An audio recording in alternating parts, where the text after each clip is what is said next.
nature, men and women aren't made for each other. How to outsmart our DNA and live happily ever after. Can a married couple be too close for their own good? Can intimacy lead a couple to break up? New brain science shows us that it can. If couples have not mastered the changing stages of marriage, breakup is possible, and often predictable because the human brain dictates a series of natural responses during the life of a relationship. How we handle those stages can make or break a marriage. For 20 years I have been studying how women's and men's brains affect marriage, from the first blush of romance all the way through to lifelong partnership. Understanding the behavioral differences involved can be the key to making love last a lifetime. Try doing these little things right now to make your marriage happier. Stage 1. Romance. When two lovers come together, their brains begin to fall in love. The couple's pheromones, chemical signals that work through our senses, are very high, so when they smell each other or look into each other's eyes, their separate male and female minds become like one. High levels of oxytocin, a bonding hormone, may hide irritating behaviors from each other. But lovers' bliss ultimately ends, and a new biological stage of the relationship begins. Stage 2. Disillusionment. After a few months or even a year, our hormones and brain chemistry begin to change, and our thinking brain, the cerebral cortex, may notice that our partner is flawed. We feel anger toward each other, irritation, even fear at times. If we married our partner during the romance stage, we might, in stage 2, begin to have second thoughts. Perhaps the wife starts wondering, what could he be thinking? As he lies on the couch watching TV instead of doting on her, she feels rejected, especially since he no longer tells her what he's feeling when he feels it. He can't understand why she's become critical of him about little things. They've been together a few years. They may have a child by now. What else could she want? He feels he's doing something wrong, but can't figure out how to fix it. The brain chemicals that took over during the early stages of courtship and romance have dissipated, as if a rug was pulled out from under love. How easy it is to think there's now something wrong with ourselves or our partner. How easy to say, she is not the person I married. But this confusing place is a normal stage, a chemical letdown in both their brains. It's also a necessary next step in helping two very different brain systems come together for life. Stage 3. Power struggle. Two people who experience disillusionment will usually initiate power struggle. They will counter the invisible chemical letdown by trying to change each other back to who they were or thought they were in the romance stage. A man and a woman who are in love and struggling in this way will have the added difficulty and ammunition of being neurally different, or the male and female brains think, act, behave and even love quite uniquely. This is a painful time, but couples who are locked in power struggle don't realize their brain differences can actually be the key to long-term marriage. After romance ebbs, the man may want more independent activities, the woman more contact with friends. While this tendency has a foundation in learned behaviors and gender roles, hormones like testosterone and estrogen support these differences.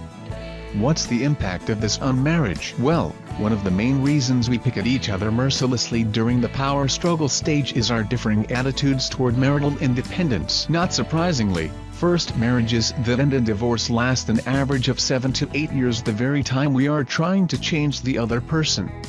Yet nature does not allow us to turn back the chemical and neural clock. Nature keeps moving forward in the life cycle. A new stage of marital love awaits when the couple can finally discover each other, both as lovers and as men and women. It will require one or both to awaken to something that has been hiding beneath the surface.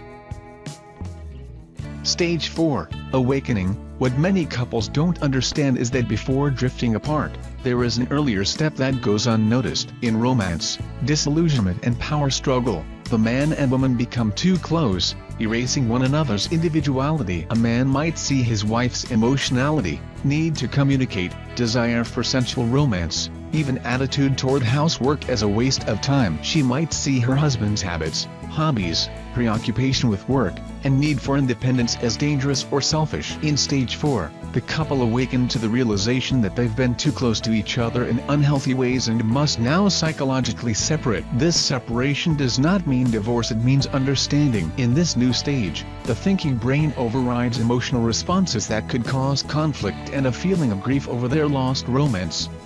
A man might step back and say nothing when he sees his wife doing something that irritates, he just mentally steps around it. A woman might supportively say, "I get what that's about now," when he does something equally irritating to her.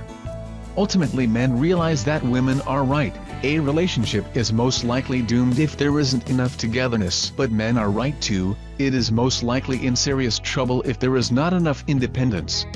When we are too far away from each other, that amazing love we knew at the beginning will die. Yet when we are so close that one person will not allow the other to be himself or herself, the marriage can't survive. Stage 5. Long-term marriage. The balance between the prototypical male and female ways of relating is a balanced state of love I call intimate separateness. The power struggle of stage 3 dissipates, and strategies of mature love that nurture both intimacy and separateness take over. Couples live together, raise children, love and are loved, but not because they've become the same as each other, in fact, because they've learned to be happily different.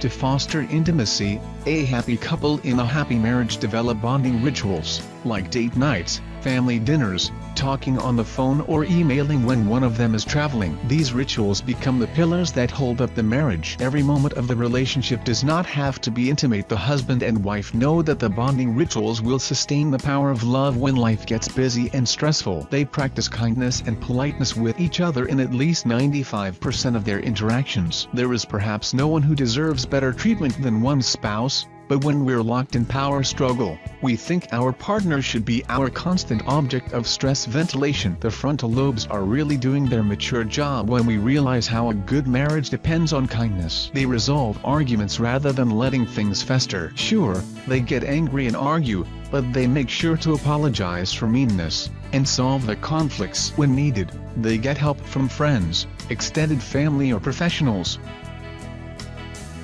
To protect separateness, they appreciate each other's eccentricities and differences, especially as woman and man. Perhaps he hogs the remote control when they watch TV. Instead of reacting, she chuckles. Or perhaps she wants to talk about her feelings with him. He understands how important this is to her as a woman and takes the time to listen. They develop different sets of friends, generally female for her and male for him, and encourage each other in these friendships. Over the years they may find that even while their spouse is their best friend, they are still getting much of their emotional needs met through others. They allow each other different marital domains. If a special project, a hobby or sport, a way of socializing is very important to one, the other helps promote that. This way, each partner has a personal place, a time, an activity which brings meaning and power. There's tremendous value in knowing that your feelings toward one another are likely to change over time and that change is normal. Your brain chemistry plays a role, and there's no point in fighting it. Instead, let biology guide you toward understanding and natural, long-term love. After all, human beings are creatures of nature, and nature is very wise indeed.